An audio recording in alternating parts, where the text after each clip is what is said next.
महाराष्ट्रातील जनतेला आरोग्य सुविधा प्राधान्याने मिळाव्यात यासाठी महात्मा फुले जन आरोग्य योजना या बरोबरीने केंद्र सरकारच्या आयुष्मान योजनेचे प्रतिनिधी म्हणून विविध दवाखाने कार्यरत आहेत।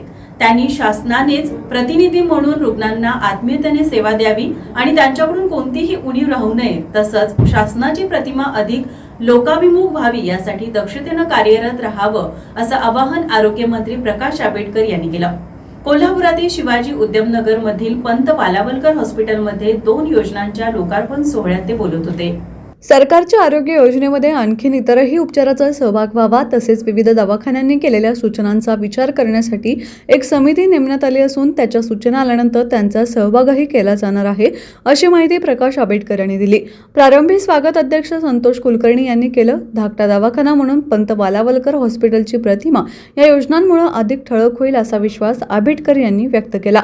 माजी आमदार विक्रमसिंह सावंत यांनी शुभेच्छा दिल्या। यावेळी आरोग्य उपसंचालक दिलीप माने, जिल्हा चिकित्सक डॉक्टर सुप्रिया देशमुख, श्रीपाद उर्फ मामा वालावलकर, हृदयस्पर्शचे पद्माकर कापसे, माजी नगरसेवक Ajit Pawar, doctor Mahesh Prabhu, Ravindra Hasurkar, Narayan Pawar, Balasaheb Pawar, Chopdar Tivle, doctor Aniruddha Upadhye, doctor Raosaheb Mangsuli, SK Kulkarni, Santosh Kulkarni, Virendra Vankundre, doctor Aryan Gune यांच्यासह राजकीय आणि वैद्यकीय क्षेत्रातील मान्यवर उपस्थित होते।